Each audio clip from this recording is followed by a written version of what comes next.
new chairman for this year, I guess. I want to say I appreciate all y'all serving on the board, your time you take it out of your day to do this, and look forward to working with you. This time we'll take place.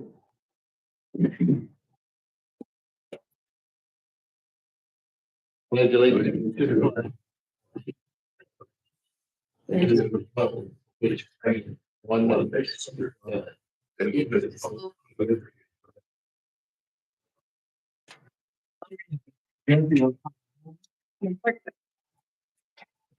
Evening, everybody here present. Once you hear your name, Chairman Rocky Ford, Co-Chair Charlie Keith, Randy Thomas, Mark Van, Nick Patel, Harry Dix, Mark Maxted. I'm sorry. I will get that right. Don Rosenthal, Jeff Simmons, Here. Joey O'Hearn, Here. Angela Kopic, Jennifer Daniels, David Kraus, Joel Foreman, Stodge Guntick, Yep. Van Brown. Thank you, Chairman. We do have a quorum. We'll continue to. Jennifer, any additions or deletions? Nothing, Chair. I just vote to approve the agenda. Oh, we don't do that. We don't do that here? No. Okay. Discussion and action item. EDAB board appointments. We have two, I know. So Jeff Simmons and Angela Copic, we approved it last meeting. Would you like to say anything, Jeff? Good morning. Welcome back. Career and Technical Education Tour Friday, February 21st. Jennifer, you'll go to that? Yes, sir. So, Board, if you'll recall, back in October, we had scheduled a tour of the CTE facilities at the high school, the local high school, not both Fort White and Columbia, but here in Columbia High. Due to the storms, hurricanes, and such that happened towards the end of the year last year, that got canceled. We have now rescheduled that for Friday the 21st. So a week from this Friday. I believe 10 a.m. is the time that we settled on. That was determined after the agenda came out. But I will send an invite out to the board. We'll meet there at the high school. And then Tiara and Angela will take us through the programs, show us the new, especially the welding facility. They've just done some significant upgrades to the welding facility. So they wanted to share that and the plans that they have for the future. So wanted to make sure we extended that invite to anyone on this board or anyone else that wanted to attend. I'll send out a calendar invite so you have it. If you have any questions, let me know. But otherwise, we will we'll meet in the parking lot in front of the school at 10 a.m. on Friday the 21st. Note for the record, if the van. All right, Jennifer, you want to go ahead and talk about economic development week also? Yep, let's hit Rural Counties Day real quick. And I know I've mentioned this in the last couple of meetings, but I just wanted to keep reminding you until we get there. This is a huge event for the rural communities in the state of Florida. This is our opportunity to shake hands with all of our legislatures, both House and Senate, as well as the other communities. So this started several years ago with 2 or 3 counties. And this year we've got 29 of 32 rural counties that will be participating. So the evening before, there is a legislative networking reception. I would like to extend that invitation out to this board. If anyone's interested in participating, please let us know as soon as possible. Those are paid tickets. As part of the board, we'll sponsor that. However, yeah, I need to know that ahead of time so we can make that RSVP. The event at the Capitol Courtyard, which is in between the old and the new Capitol buildings in Tallahassee, is open to the public. And we invite everyone to participate. It's a really neat event. It gives every community a chance to highlight who they are, what they do, what they're good at. and just share, you know, a little bit of themselves with the rest of the rural communities. We all set up tents and booths and hand out really neat stuff and just have a good time, you know, with the other communities. I also say we have a fish fry that we put on as part of the Rural County Day event at the courtyard, that we provide a catfish dinner for everybody who comes through. Last year we fed close to 1,200 people. So it's a big event. Really, if you have the time and the availability to stop by, I'd recommend it. It's a really eye-opening to see what these rural communities are doing. So again, that is March 19th and 20th. 19th is the reception that night. If you're interested, let me know. The 20th is the event at the courtyard, starts around 10 o'clock that morning and runs until about 1:30 or 2 o'clock. There'll also be presentations from the Senate president and a couple of other of our elected officials this year. Questions about Rural County Day? I was about to say, I've been the last, this will be my 7th year, and it has really gotten bigger every year. It's a big event. I think you would all enjoy it if you come over that day, spend a little time. The last discussion item I want to mention is Economic Development Week. If you'll remember, last year we had our first Economic Development Week. We decided to make this an annual event, partnering with the chamber. This year, we're also partnering with Tourist Development, and it's going to be a joint tourism economic development expo, if you will. So we're going to highlight business and industry that impacts both of those industries, since they intertwine so closely. You can't have one without the other, especially in a community such as Columbia County. So it makes sense that we work together and highlight the industries and the businesses that fit both. So we've got a series of really exciting events planned throughout the week. Starting on the 5th, we'll have a kickoff between the chamber, the Economic Development Department, and Tourist Development, where we highlight each individual department, what we're doing. Throughout the week, there'll be visits to local businesses. We're going to have one day at one of our local parks that we're going to do a tour of the park, different things like that. And then on the last day, again, we'll have a closing luncheon with, this year I'm happy to say we've got a keynote speaker who is just fantastic. She's from a small town called Wetumpka, Alabama, but she's the chamber director there and has a lot of insight in how to really identify who you are in the community, celebrate that, and share that with everyone else, and how to move forward but still not lose your identity. Really good speaker. I'm excited to bring her and have her share a little bit about what she's done there and how we can incorporate some of those best practices in what we do. So again, the chamber, tourist development, even IFAS, Extension Office, we've been working together quite some time planning these events. So as we solidify the time and days for each of those, we'll send it out. But please put that on your calendar and you make yourself available. It's going to be a really fun week this year. Joey, anything else you wanted to add? I don't think so. Jennifer kind of hit on it when we were just talking about planning. National Tourism Week, Small Business Week, and Economic Development Week all fall within that same time frame. So why not capitalize on that opportunity and really celebrate everybody? Because we're all intermingled one way or another, specifically when it all ties back to economic development. We're working on dates and specific times. That should be out in the next few weeks. Anybody else have anything on that? Just for one thing, are y'all gonna do the tours with some of the different businesses? That'll be part of that week. That's great. Because it's Small Business Week, Tourism Week, and Economic Development Week, the goal is each day that week we'll divide into something. So I believe Tuesday, we're going to tour one of the parks for tourism. One day we'll tour one of the big manufacturers for economic development. And then one day we'll tour a small business for Small Business Week.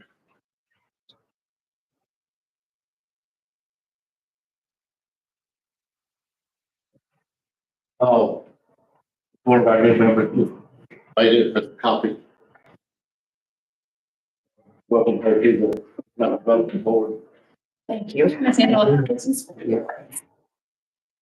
Okay, move on ahead. We're at section D, action item. few minutes from the last meeting in your package there. This I would take a motion to approve the minutes from the last meeting. Do we vote on that too? Or? Yes, we do. Board, if I may, you'll notice you've got minutes from August and November. We realized this morning that September's minutes have not been approved yet. That was the time just before the storms and when Amber went out for medical leave. So we will include September's minutes next month. But for now, you have both August and November in your packet for approval. Do we need to do those separately or can they They can do them together. As long as it's stated in the motion.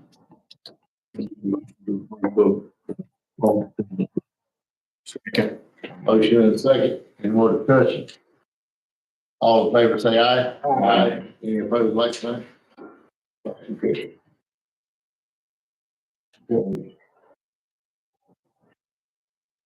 All right, moving on to some incentive discussions. So first on the agenda, something that I've aptly named Project Flat Tire. Not necessarily under confidentiality with this, and there is representation in the board has any questions, but in a nutshell, we're all familiar with the road rangers who support our interstates, right? The knights in white armor that come when you have a flat tire or you run out of gas, and soon to be out of electricity as well. So they are looking to establish their District 2 headquarters here in Columbia County. So they are contracted through DOT. It's not a direct DOT industry, but they are contracted by DOT. They manage the entire direct District 2 territory. And essentially what we're looking at, and you will see on your scorecard, I did not include a completed scorecard. I was going to give you the opportunity to do that. But board, you have one on your desk as we go through and score this. From the capital investment perspective, it's a little on the lower end than what we normally look at. We estimate about 1.5 million. It may be a little more, but we're including vehicles, trucks, because their industry is their automobiles. So from a capital investment, they don't necessarily score there, so I didn't give them any points in that area. The size of the addition, they would score. This is about 30,000, in between 20 and 30,000 square feet. So we'll give them a point for the size of the addition. New employment, they are targeting 50. So they definitely get 3 points for 50 employees. Wage rates are anticipated to be higher than what our median wage is now based on our conversation. So, and it's in the range of about 117%. So I gave them 2 points for wage. So looking at our score sheet, it doesn't necessarily fall within the targeted industries as Department of Commerce sees it. So we didn't score those points. Subjective criteria is up to you as a board if you want to give those points or not. But based on my calculations, I had them scoring 4 years of a tax rebate of 75% of new and improved and 50% of their tangible. For, like I said, had how many points? I had 6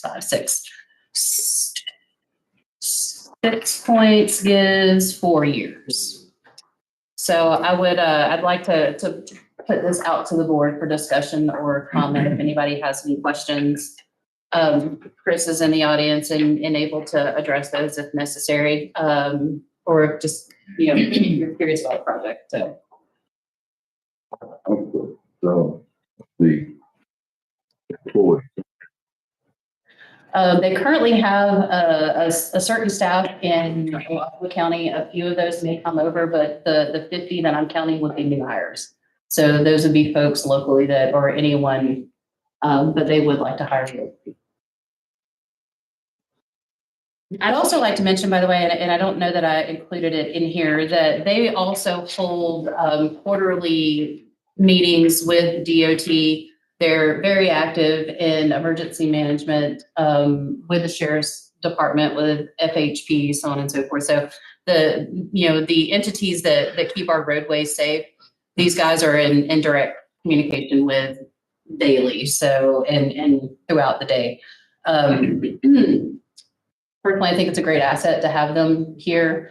And it's a dispatch center, if you will. So employees drive to the site, they pick up their vehicles there, and then they hit the interstate and they make their rounds on the interstate. And then they come back, get in their truck, go home. Yes. Capital investment has shown, is that building a new building or a remodel or what is it? They're looking at an existing building, so it would be a little bit of remodeling on that existing building and a couple of additions. The site that they're looking at also has, it's considered a home on site, but they're looking to turn that into kind of a temporary barrack or bunk area if during storm sessions and things like that, their employees would have a place to stay overnight if they needed to. And as well as that local meeting space. So it gives them a place where DOT and all the other entities that they interact with can come meet locally at their site. So it's kind of two different buildings in one. The building that they're working out of, nothing fancy. It's a building with a couple of engine bay doors that you work on trucks and do some updates. And they do all of their upfitting on their trucks themselves. So they buy, standard trucks and do all of the what's the terminology I'm looking for, Chris? When you add it's upfitting, repairs, maintenance, all of that stuff. I guess where I'm trying to figure out, the $1.5 million of Columbia County is a lot of money for anything property wise. So is that buying equipment for them when we're calling capital? Is this furnishing it or is this just buying it? It's the repairs on the building, the upkeep on the building, and the equipment itself. So the equipment that they require. So it's buying their stuff to operate as in addition to the other. They talk vehicle. Yeah, because they have several tow trucks in the neighborhood of a couple hundred each. In addition to the other vehicles that run the roadway. They'll also have fuel on site, so that they're buying locally, they're buying propane locally. And one of the other things that we've mentioned that is really neat, they're, if not the only one of few who offer electric charging services on the interstate. So if you happen to run out of electricity while you're driving your car down the road, they could assist with that, not just bring you a gallon of gas, they can bring you a gallon of power too. They take care of you. I believe it's propane, right? Okay. Can you help us understand, first of all, its interaction with the DOT? Is this any kind of public-private partnership? Is it strictly private or? Yeah, so it's strictly private. The DOT just gives us a contract and we manage it for all of District 2. So we do the whole operations. We're the only road ranger company in District 2. However, if you were to go to District 3 or District 4, District 5, it'd be a different company just like us. And how many of these are there all over the state? How many road ranger businesses are You would set up here. Yeah, there's 8 districts throughout the state of Florida. District 2, which is what we're in, is the largest district. So it runs all the way from Northeast Florida to the Georgia border, west to just short of Tallahassee, south to Gainesville, and then east to St. Johns County. But your entity, how many of those areas do you operate in? All of those that I just said. So you have District 2, which runs that geographic border. Question, Jennifer, on your calculation and determining the number of points, did you do anything on the subjective criteria? I did not. I usually leave that up to the board for discussion. Well, I would suggest that we look at the factor that, we are definitely heavily dependent on tourism. Or is traffic coming down I-75 or crossing I-10 and we're right here at this intersection? So it's pretty significant that we be able to support that traffic flow on both interstates, which they do, as well as supporting our Department of Transportation District Office here. Because remember, I don't know how many years ago it was now, there was rumors of them moving the district office to Jacksonville and those kinds of things. So I think it's important that we might want to consider giving some subjective criteria points as well. Any other discussion on this? You're contracted with DOT. Is that a term contract, 5-year term or 7 years. 7 years? And where are you at in that? Just concluded year 1.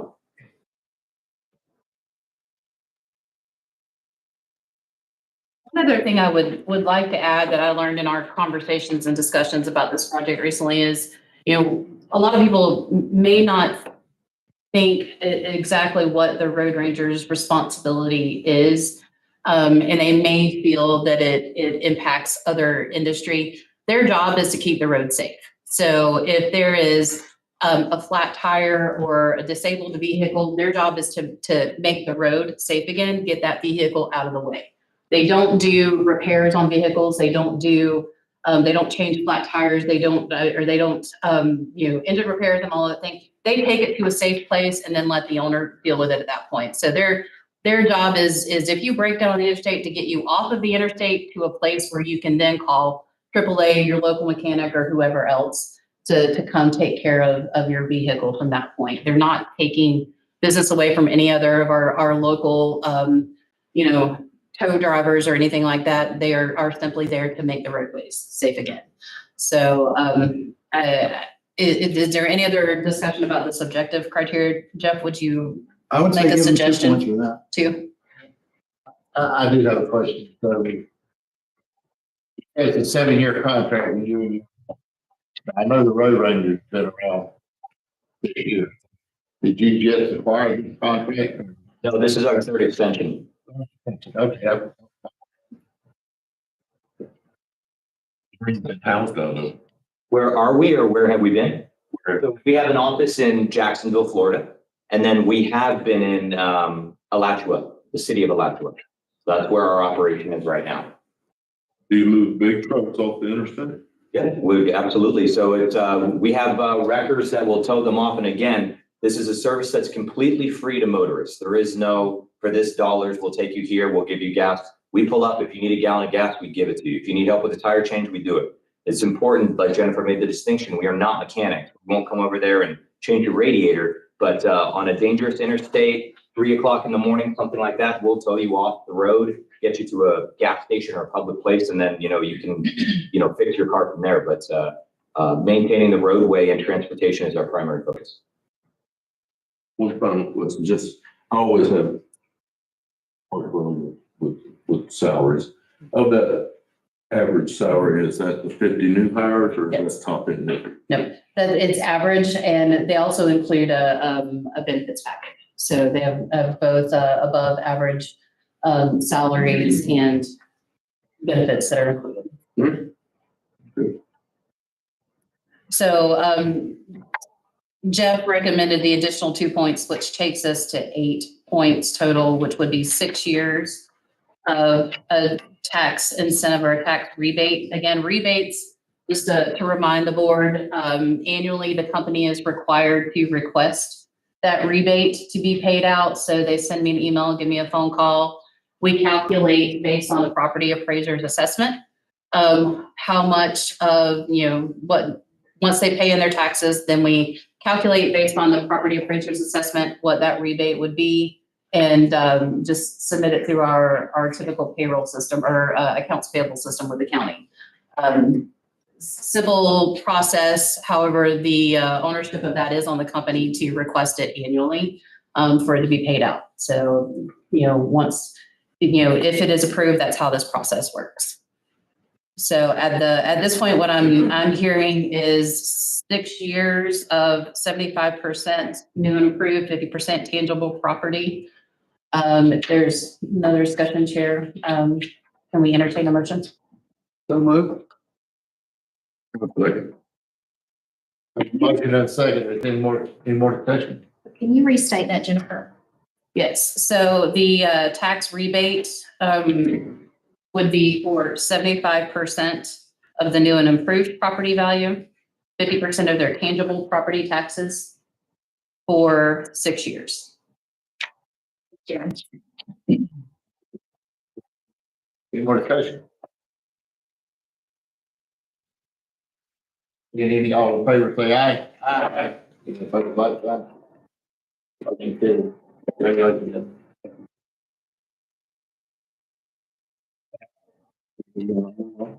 All right, so we can move away from the business incentive guideline for a moment and ask you to look at We got two residential incentive requests that are on the agenda today. The first one that we're going to talk about is related to the packet that is on your station.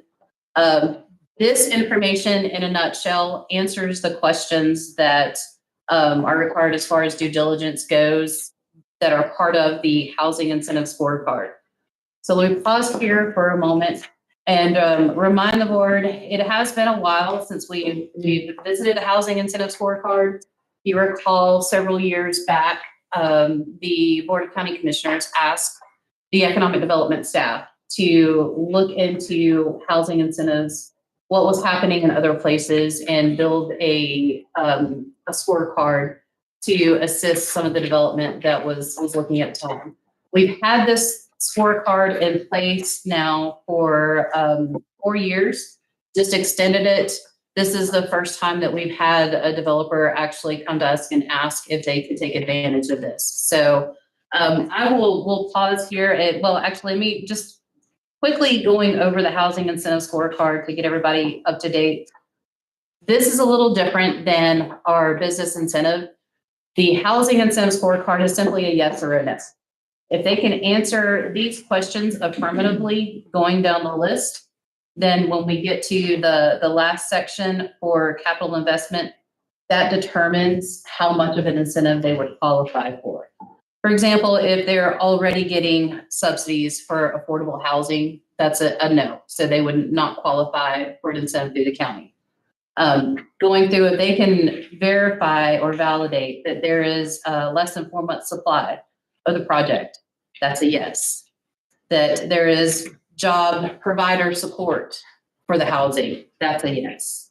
If it will result in not less than $40,000 annual increase in the county portion of ad valorem taxes with pre-construction assessment, that's a yes. Moving down under consideration, correctly zoned and in compliance with our comprehensive plan that is in the designated urban development area. That was a mouthful this morning. Or zoned MUDI. We normally just say DUDA, but for those who've heard the term DUDA a million times, that's what it stands for. Designated urban development area. Essentially outlining that municipal water and wastewater is available or will be available. There's a plan to provide it. Property is owned or under contract, and the site plan is approved. So looking at the next one is a key to the county. Roads and infrastructure shall be privately owned and maintained. You'll remember the county is in discussions now of implementing MSBUs, which would require developments to have a specific tax that goes towards these infrastructure improvements. As we move along and adopt that policy, this particular qualification would be impacted by that, but we'll update that. And then our last section, the capital investment. So, depending on the cost of the development would determine the length and the percentage of the rebate. So just going over those qualifications again, it's a yes all the way down until we get to the capital investment, and then that determines what percentage of their property tax they get back. Again, let me remind you that the only tax we can, by statute, rebate is the portion from the Board of County Commissioners. The rest of the taxes that are on your tax bill, we can't touch. So your fire assessment, your special services, things like that. So the only percentage that we're looking at is a percent of the line item for the Board of County Commissioners. All right. So before I turn the floor over to Dylan, any questions about the incentive scorecard as it is at this moment? All right, Dylan, I'll give it to you. Thank you, board. Thank you for your time this morning. We have a fun and aggressive initiative of talking about housing in Columbia County. I think lack of inventory would be a light way to put it. This board has to approve quite a few different things. You look at projects coming in, projects that may be coming in, folks that have called Jennifer, reached out to landowners. We want to put a travel stop here. We want to put a warehouse there. We want to put apartments over here. What can we do? Well, the biggest thing for Jennifer, and the reason we lose a lot of opportunities, is because we don't have the housing for the workforce. What we're presenting to you today with this ABACRES document, this is something that's already had future land use change done and approved by the Board of County Commissioners, already had zoning change done. It's in a corridor that does not affect any other major subdivision development on 47, just north of the interstate. It's a locally owned parcel by a group that has parcels not only in the Marion Street area, but also has local residency here in Columbia County. The gentleman's a local allergy doctor. With this being said, we need market rate homes here. We definitely qualify with this project for non-subsidy. We're not going to be doing any HUD or income controlled. If you look towards the back of this bound binder, we've pretty much killed a tree here. The last 2 pages, you'll flip to the second page in the back. This is a development proof of concept just east of the Jacksonville Airport that we've completed.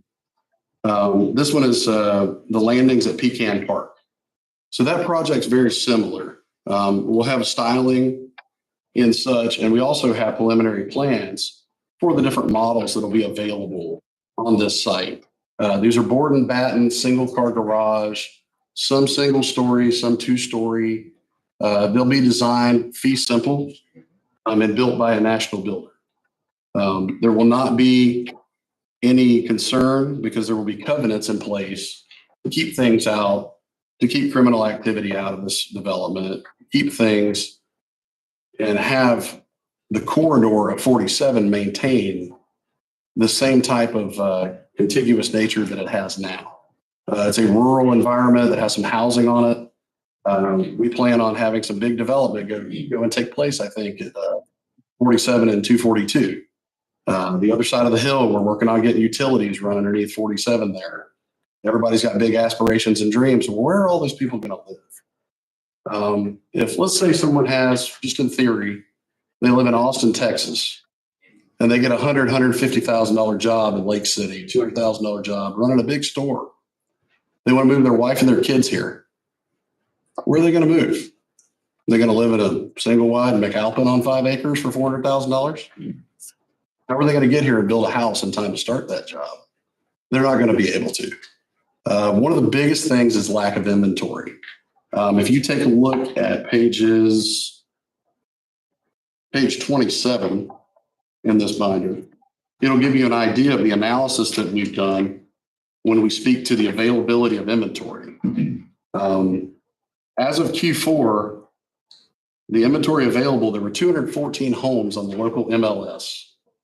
Last year, we did almost $600 million worth of retail real estate transactions for homes, single family, commercial, vacant land. Okay. There needs to be at a minimum, based on the study that's also included in your packet, 15 to 10% mix of residential rental available. There was 0 on the market as of the beginning of this month. There are resale, but these are older properties dating back to even the 1950s on Camp Street. There's a 12 unit deal that's 1 bedroom, 1 bath that just traded last year for $600,000. It was built in 1955. The fact that we cannot keep up with the demand, to be able to do that, we would need to build 60 rentals per year to keep up with the current demand. This project is 30 duplexes or 60 doors. It provides 1 year worth of housing availability for rental. You'll see some private industry. There are gentlemen that are in the commercial plumbing business that have built quite a few, Mr. Ford, in your district. Wonderful duplexes. They got a waiting list for people to get in. You cannot find housing that is a non-depreciative asset in this market.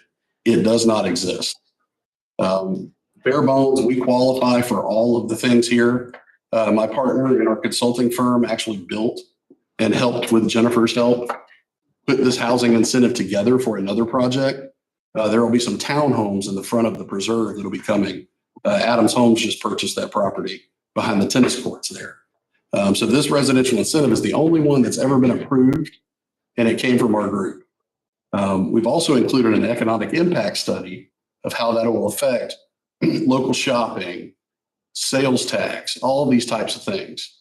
I did not include in the packet letters of support from HACO, the school board, and 3 other entities that we have. Jennifer, you should have those in your inbox.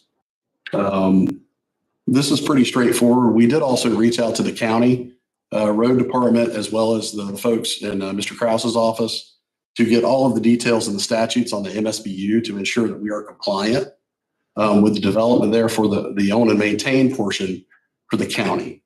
Where we're talking about brass tacks, we're talking about approximately $14 million worth of all-in horizontal and vertical construction for 30 market rate, non-subsidized, non-income controlled duplexes that give people in a workforce a place to live. This is a project that we plan on replicating throughout this community. My partner and I have kind of stamped our flag that we'll be working in the next 36 to 60 months between Baker, Suwannee, and Columbia counties with similar projects due to the lack of workforce housing. Affordable comes off as a rough word. Affordable opens up the doors to all these lotteries and what we could do to get discounts and how do we get it in there, right? We don't want to keep out certain types of folks. We want to keep out crime. And we need affordable places to live for the workforce.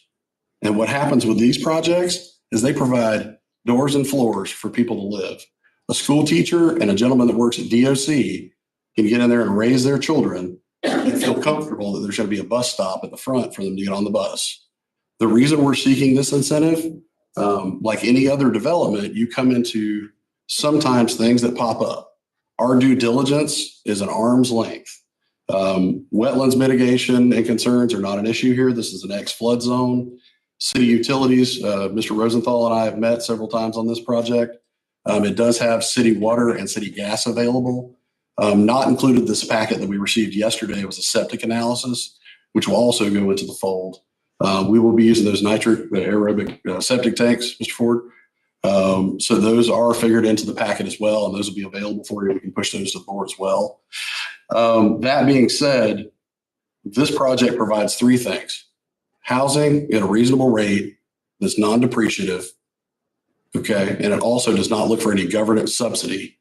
The county keeps control of the development, and the county also gets to determine its future with a project like this, okay? When you go into other projects where they're subsidized, okay, those happen 2 different ways. They happen through a lottery or they happen by a lack of inventory and force. And if we do not push a project through this and get this done, you will see in the next 3 to 5 years, projects like that coming in 300, 400, 500 units that we won't be able to do anything with. And they're allowed through the Live Local Act to build on commercial land without any concern, without any checks. So being able to do that is a major concern if we don't take this thing by the horns. So what we're looking at, dollars to donuts, still paying fire assessments, still paying schools, all the mitigation, forget going down the list. We're looking at about $85,000 a year. And to kind of demonstrate how it goes, right? It's Valentine's Day. I apologize for not having anything but Stanley straws. I got a 9-year-old. So Jennifer, if I give you all 5 of these, right, that represents $86,000 a year. Okay. Can you hand me back 3 of those? Okay. So she's going to retain 2 of those straws for 5 years. Now, after the 5th year, what's going to happen? Jennifer keeps all 5 straws in perpetuity, as they say on Shark Tank, forever. So that taxable income and that taxation of that property will continuously stay in the coffers after 5 years. And I hate to say it that simple. We have some very, very, very astute and sharp business folks in the room, but it's literally that simple. It's not going to cost taxpayers anything. There's going to be a little bit of a rebate over a 5-year period, and it'll get some housing that'll be quality into the market. So does the board have any questions or anything I could help with? Is there already a curb cut to 47 on this property? Yes. So we have had a conversation with DOT, and the only modification that DOT has asked for is a one-way turn lane coming off of 47, just to avoid that kind of bottleneck traffic cutting the other way going south. Is there any possibility of public sewer close by? That would be a question for Mr. Rosenthal. As far as access, we do know that we have confirmation of water and gas, not knowing the infrastructure or expansion plans for the city, Mr. Dix. Hopefully they would do that. To be completely honest with you, we would like to get these projects out of the ground in less than 24 months. Depending upon what happens with Mr. Stewart and his development, all that stuff they're trying to do on that hill. I know Jimmy Boone's moved a bunch of dirt. I don't know how long that's going to take. We would love to have sewer. It would absolutely aid and assist. We are looking at connecting, it's not going to be a premium package, but an option for folks with things like generators or gas stoves, because we do have city gas running right across the front. So we would love to have that as an available connection as well. To that point, Mr. Dix, so working with the city, we're working to get both water, sewer, and gas on both sides of 47. So they've recently gotten the bids back to get under 47 to bore under 47. We're anticipating to start construction on that pretty soon. So once we get to that side of 47, then from there to this particular parcel, it's very short distance. It's less than a mile. So speaking with Tim Williams earlier this week, there is interest of the developer to connect to city sewer. So assuming that the timing works out, that we get across 47 in time, then they can have those conversations about the cost. And Realistically, is that doable, or is it going to slow down your project if you went that way? I think for the cost coefficient of putting in all those septic tanks, if it were, we're talking a 90-day, 180-day delay, cost coefficient wise, it would make a lot more sense to be able to connect sewer. We'd love to be able to do that, but then again, it's the chicken or the egg, right? We got what we got. Yes, sir. We're just behind and got to catch up. That's exactly right. the good news is we're closer to catching up. So if we were having this discussion last year, it would probably be septic, but yeah. Where we're at with the city now is much closer. To Jennifer's point, we've gone ahead and planned on going the septic route because we don't want the only go. Question about the mitigation of 23 gophers.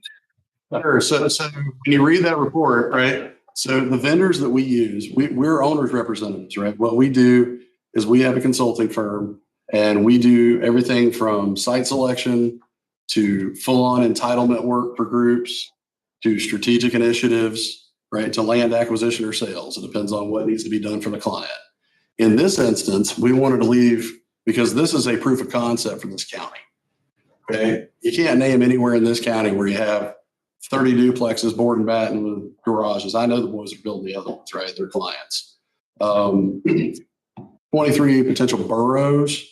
May not be, there may be 3 out there digging all the holes. I know, Gophers in Mom's Yard off of Pine Mountain, there's a bunch of holes and we caught the one guy doing it. So I bring that up because in my past, I've known this could be lengthy. This could be very time consuming. We actually have, there should be in this packet, and if you give me just one moment, we can refer to it, time estimate of what it would take and cost. I believe it was in the neighborhood of 36,000 to have those removed. I'm pulling it up now here for us. It's ECS of Florida was the vendor on this one.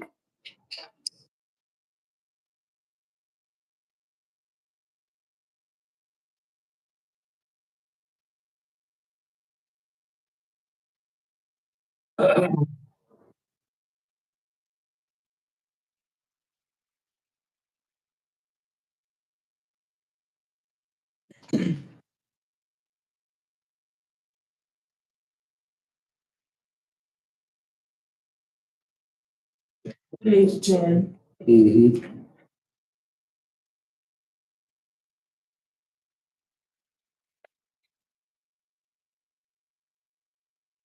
That number 23 was the actual boroughs found, not necessarily active boroughs. Right. So we're hedging our bets. Right. So if we err on the side of too much, we're able to scale it back, which estimated cost was 35,750. I apologize. I flipped 7.5 there.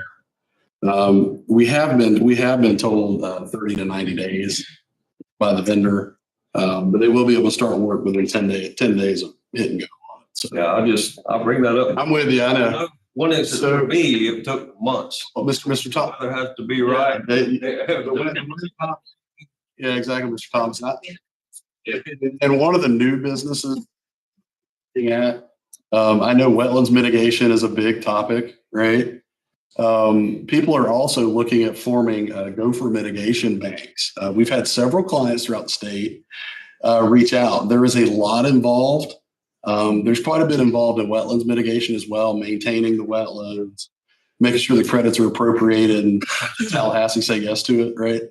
But with gopher mitigation, it's kind of an odd duck. From my understanding, we would relocate them to just south of Micanopy in the past. And I've heard all kinds of different war stories throughout the I-10 corridor on gopher tortoises. But yes, sir, that rebate would help to offset the cost for incoming infrastructure development and all of those types of things. We do have a breakdown on page 16 and 17 of potential estimated cost, and it's pretty close. The cost of millings and putting a bulldozer on the ground varies day to day, and labor course. But it just depends on when and how.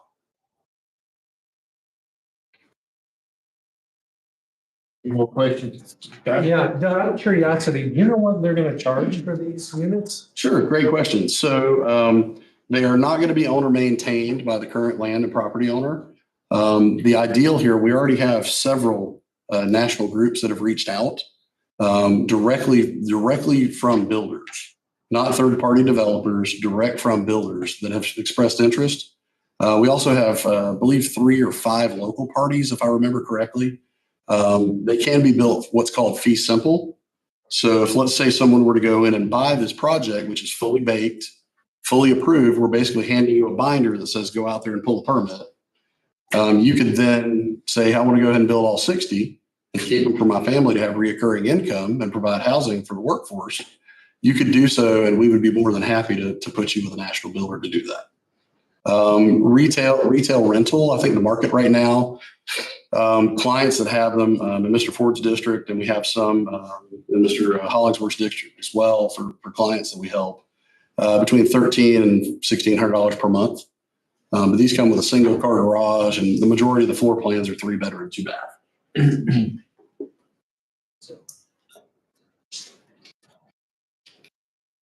Any more questions?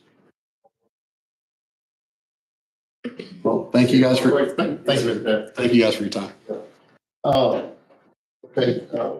So the request from the developer in per scorecard is 95% of their ad valorem tax rebate for 5 years based on the $14 million capital investment.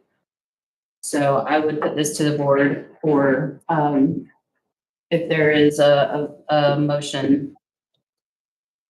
I'll make that motion too. Make a motion. What was your motion? I'll make a motion to accept this. Second? And all these other criteria that match, like the zoning and all that's. Yes, sir. Okay.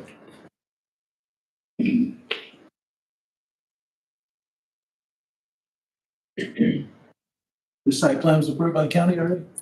We have not sought final site plan approval yet. We're in the process of doing that. But we didn't want to put the cart before the horse. We want to make sure that this will take place. These are very straightforward. It has gone through planning and zoning. I apologize, let me address the word appropriately. It has gone through planning and zoning.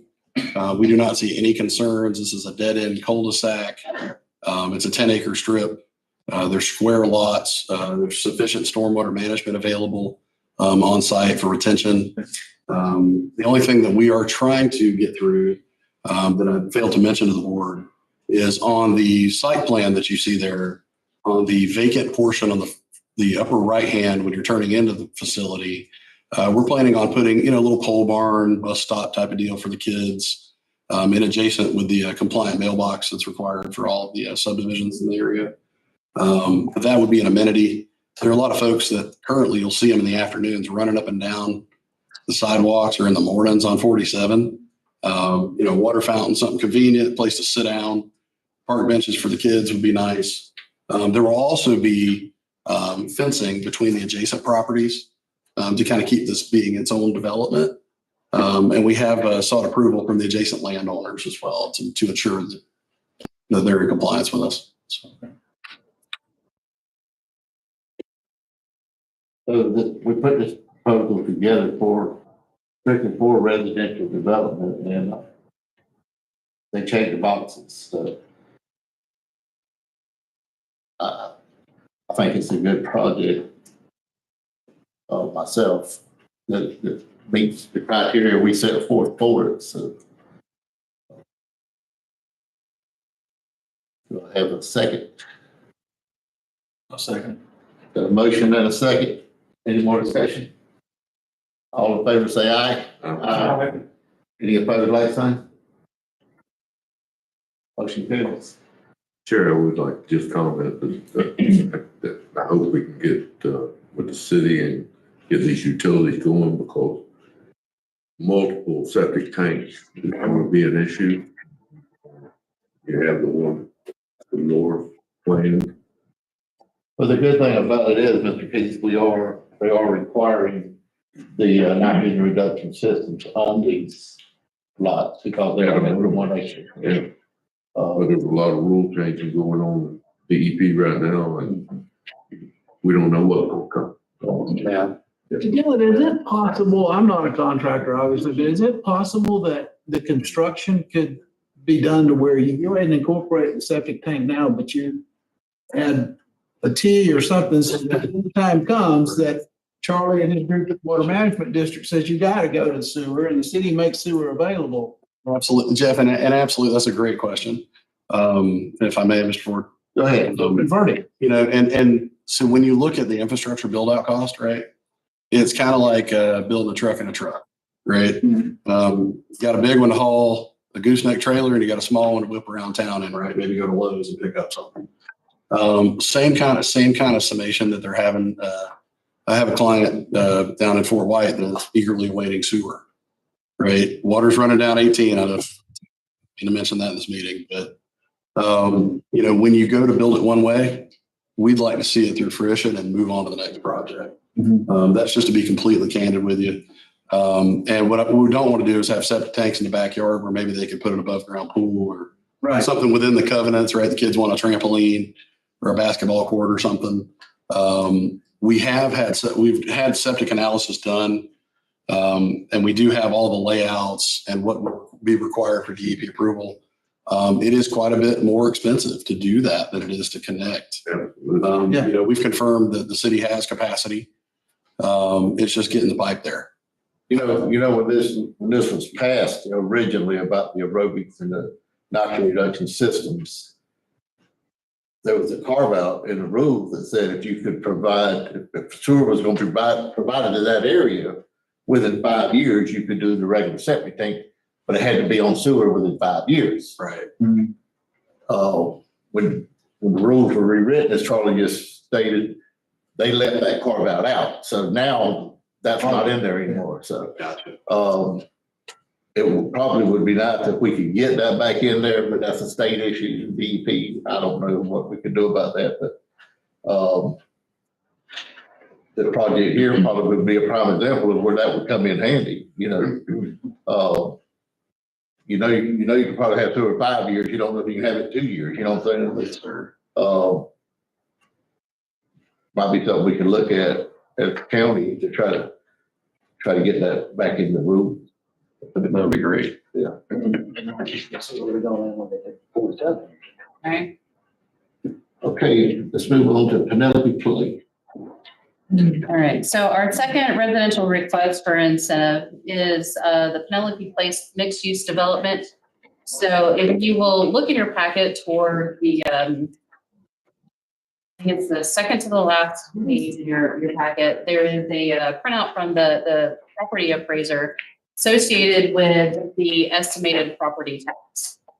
So to give you a little background, this is a proposed mixed use development. There is 3 different components to this. One is single family homes with a mixed use or a strip mall, for lack of a better term, but a shopping plaza offering, possibly a small grocer, quick service, similar to, several of the commercial strips we have around here that have the small shops available for, service type industries, nail salons, barber shops, subways, that type of industry.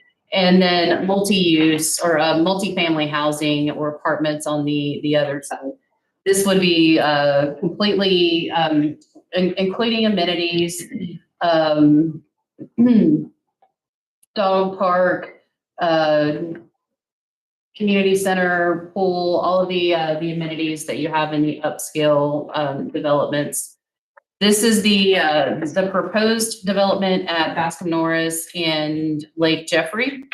The request for incentive is coming to you, and my understanding is this is basically a but-for. In order to make this project work, they're requesting, if you'll look in your packet, a little bit of a different rebate request. The first 3 years, they're asking to pay no ad valorem property taxes into the county. Years 4 through 6, they would like a third of that tax to pay a third of that, so rebating 2/3 back to them. Year 7 through 9, rebating, or they would pay 2/3 of that, so flipping that, rebating a third of that, and then by years 10, they would pay full tax. So the assessment that you see is what they're anticipating their property tax to look like, what they're paying in. This is estimated to be over a $50 million investment. At this time, site plan has not been approved yet. However, this is essentially what they need to do in order to move this project forward. Again, the tax is scaling up to kind of line up with the build out of the development. They will build it in phases, so it lines up with the build out of as they grow. More housing coming on the tax roll, but the rebate is getting lower, so it offsets that a bit. Kim, Christine, is there anything that either of you wanted to add? Or The single family side would,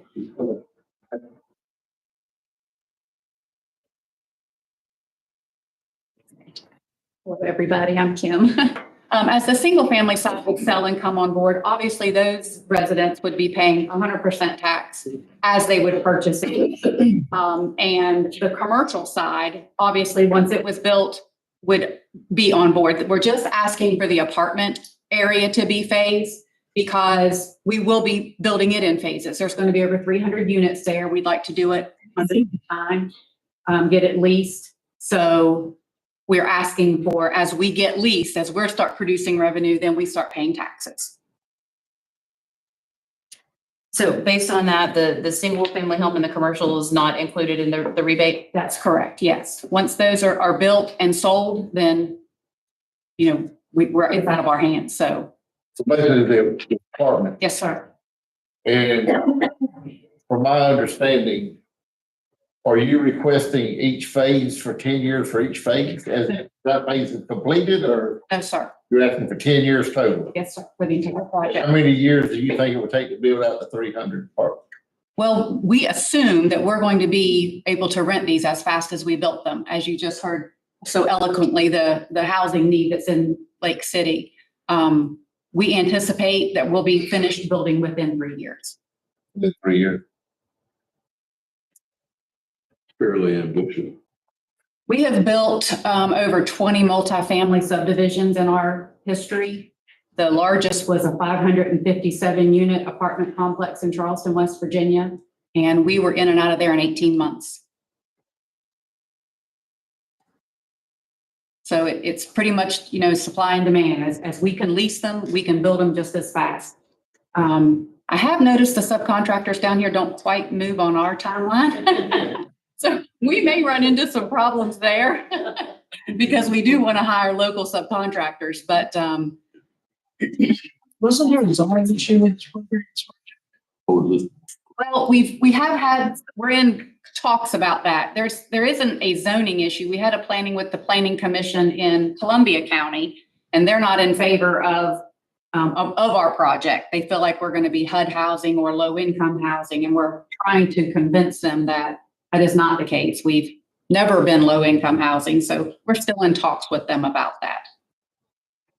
The population around, all of the residents were afraid that we were going to be, what's the name of that development, Jennifer? That's Windsong. Thank you. That's what everybody thinks apartment complexes are, is a Windsong.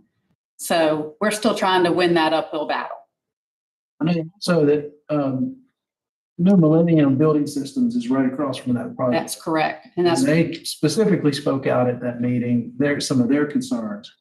Yes, they were And have a lot of trucks in and out of there, a lot of dust. It's a heavy industrial piece of property. so with the way the community is laid out, the amenities, the clubhouse and everything is on the corner there. The commercial section will be fronting the road, and then behind that will be the community center. And then the apartments will go in as the road, that hill there where you cross over the train tracks. We will be building out in behind that elevated land there. So the commercial side will be what's fronting Bascom Norris Road and all of that truck noise or dust and in all fairness, people that live in apartments don't expect to be living on a 20-acre parcel of quiet bird chirping. You know, you've got the person above you making noise, the person beside you making noise, the person under you making noise. So that's not a concern to us. We have built in similar situations many, many times. So let me make this clear, my understanding again. So only the apartment is what you're asking for, did it? That's correct. Do you have a site plan for this? Yes, sir. Yes, sir. I haven't seen one yet. Yes, I wasn't prepared I didn't realize I was going to be doing a presentation. I have done so many with so many groups that I just wasn't prepared. I didn't bring anything, but I would be happy. I know Jennifer has it. I would be happy to email it to her or to whomever. Is, so the site plan that we have is the same? Yes, nothing has changed. And I do have one clarifying question. The 50 million, is that just the apartments? Yes, So that's what you're, okay. Well, that's the apartments, the community center, and all of the amenities. Okay. That is not the single family side or the commercial side.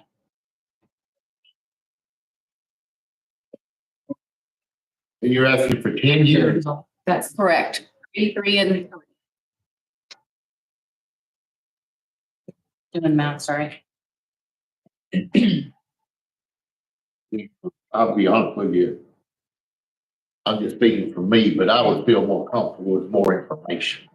I don't think we have the information we need to make a decision here.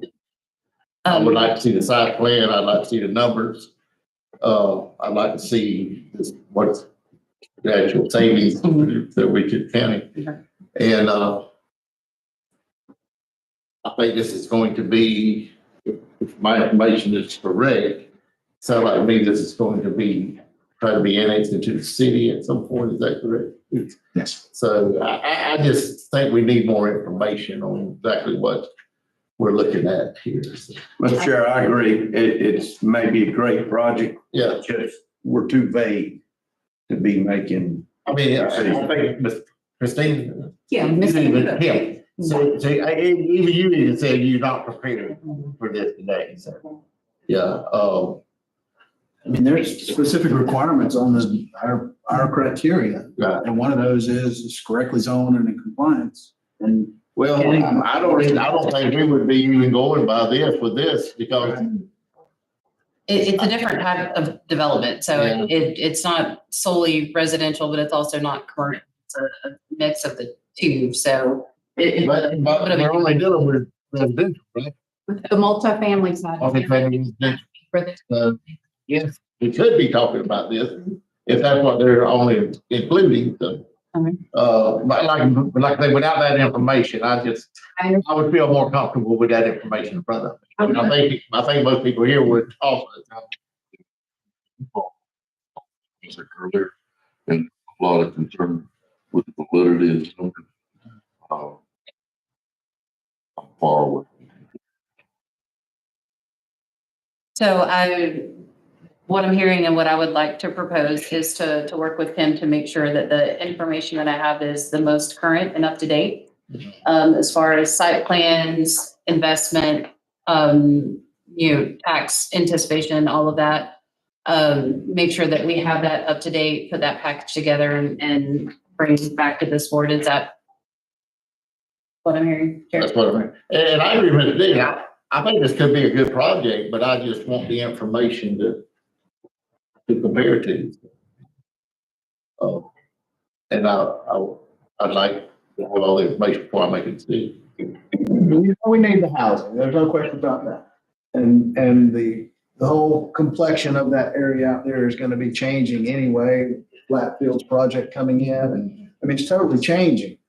You know, I mentioned it in previous meeting when this came up before. My concern is one of our major employers right there, for them to express their concerns up front, not in opposition, but just that they're concerned about it because of the type of industry it is. Yeah. And I believe what they really want to do is just get on record. We were here, Yeah, here, we make exactly. noise. So that's exactly. we don't want complaints later on if you do Yeah. this, you know. Yeah. A lot of people in the area have concern with the traffic and the roads being able to handle traffic. And along that line, Mr. Chair, I'm reminded of old meetings. This board, if I understand right, was established to help create jobs in this county. That was its original objective. That is exactly. Now, what Dylan's pointed out is there's other things that needs to come with that. Right, But exactly. let's don't lose focus of job one is jobs, okay? And in simple terms, I would think what we're here weighing out is what is somebody offering to the county in return for what the county is paying in terms of tax incentives. It gets down to dollars, not percentages. Dylan, you quantify $85,000 a year. I can understand that. You know, that helps. But let's don't lose sight of jobs. Number one, we need to continue, I believe, as a board, to focus on how do we create the right kind of jobs here. We've got some great examples, new industry. You named one of them. Go look at their parking lot. It looks like new car lots, right? That tells you something. So don't forget that. I think this is going in the right direction. But we got to figure out this, where do they live thing, right? One of your key points, you got to have the housing to go with the job. And with housing comes utility, water, sewer, and gas. Well, the good thing about utilities is that the city, I think, is working together with the county better and more than we've ever done before. That's how 47 is happening. That's how a lot of other projects. And we might be able to reach Dylan's project. I just don't want to promise that based on where we are right now. There again, it's all about the money. So, yeah. Kim, if you would, we'll look forward to you next week. We have all the information in front of us. Yeah. We would try to address it at that point. But good job. I will get with her and we'll put together a more comprehensive package. Okay. So you're gonna do the number 6, economic director.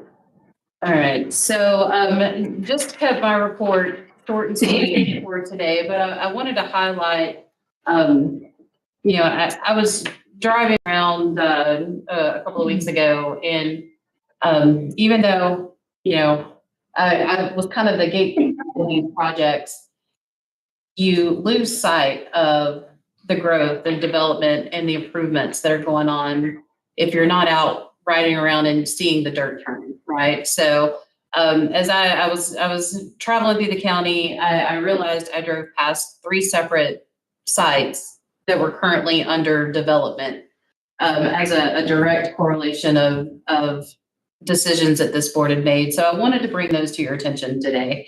First off, the FPL Storm Response Center.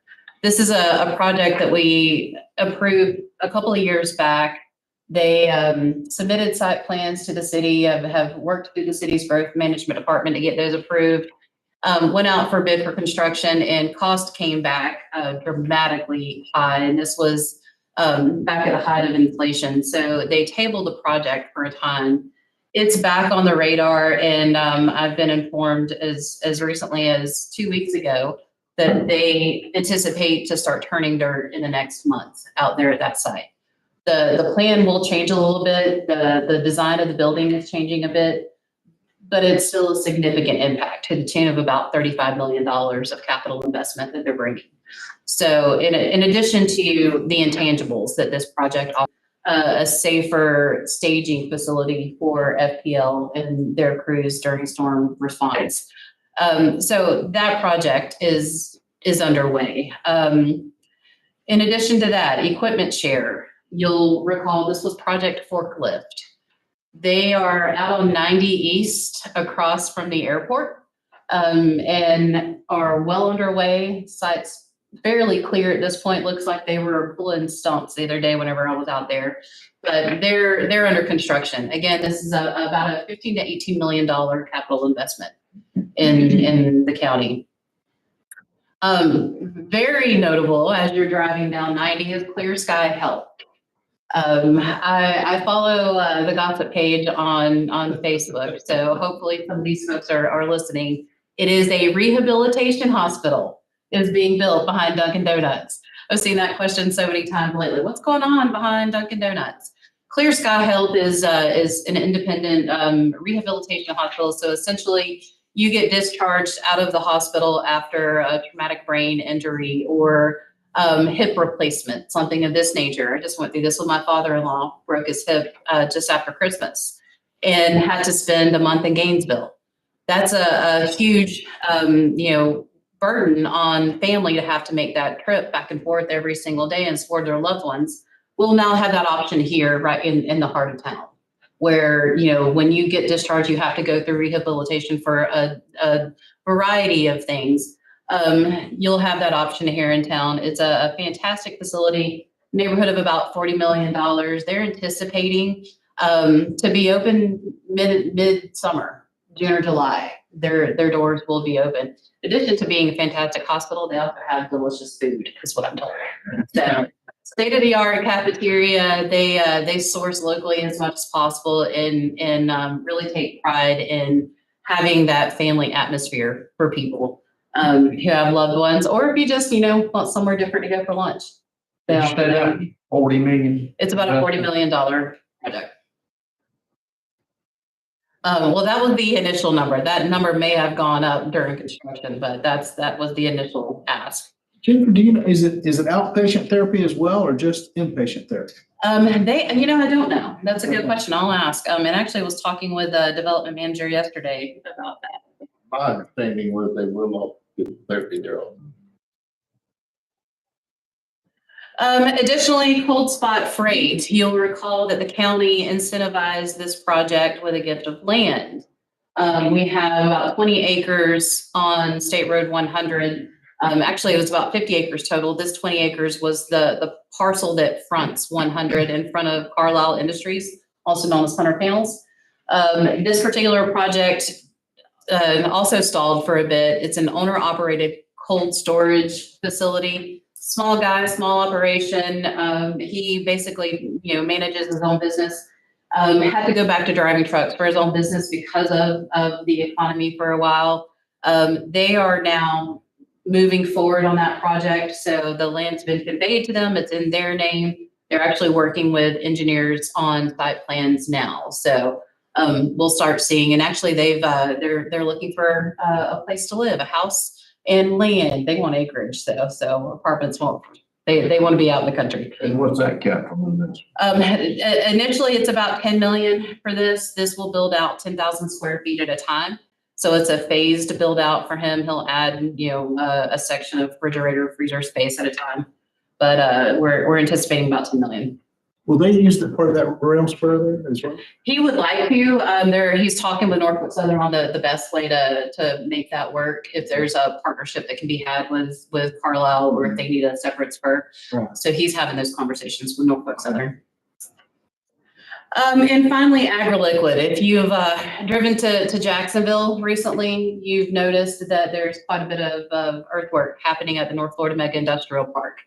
That the earthwork that you're seeing happening is all part of getting AgriLiquid in the ground. If you'll recall, we had to storm-proof the parcel above that to finish out the rail. And the agreement that we've reached with the rail is the rail company, Pensley is the provider. They've created the industrial switcher as part of their entity, filed that paperwork with the Surface Transportation Board, pending and no feedback at this point, which in the rail industry is a good thing.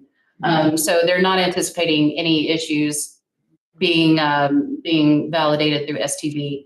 But so long story short, there was about $1.6 million worth of earthwork that needed to be done in order to complete the rail to Tire Road and to get AgriLiquid where they could build out to storm-proof the site. We did a land exchange, if you will. Weyerhaeuser conveyed 30 acres to the county, in which we gave to the rail company for the rail to spend the money to do the earthwork.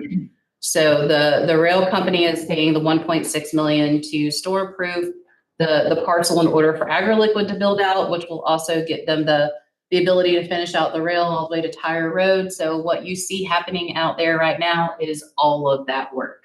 It's being done under one general contractor who's managing essentially all three projects simultaneously.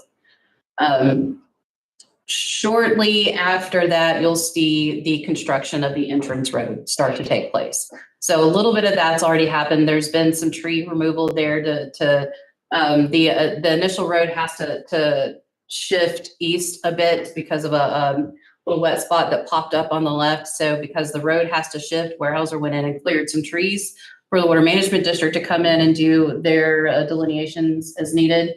However, you'll see that road work start happening pretty quickly too. We just filed the final permit for that. So everything you see out there right now is essentially to get AgriLiquid up and running, but was necessary for that parcel to be developed.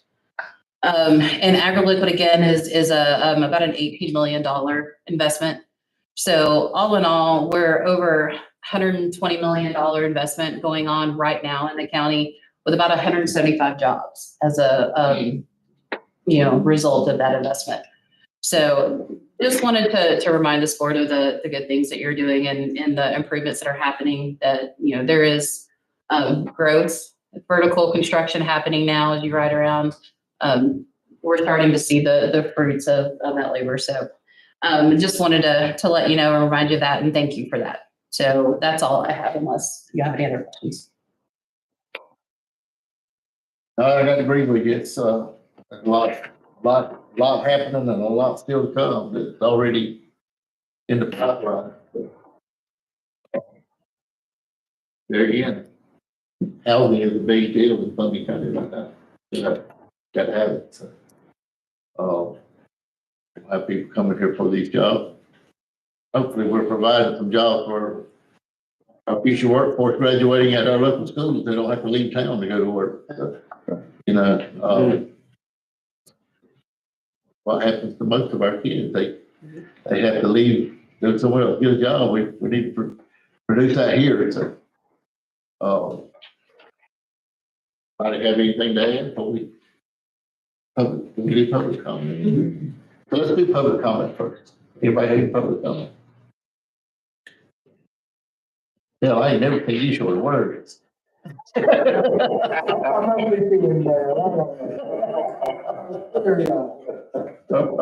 in all.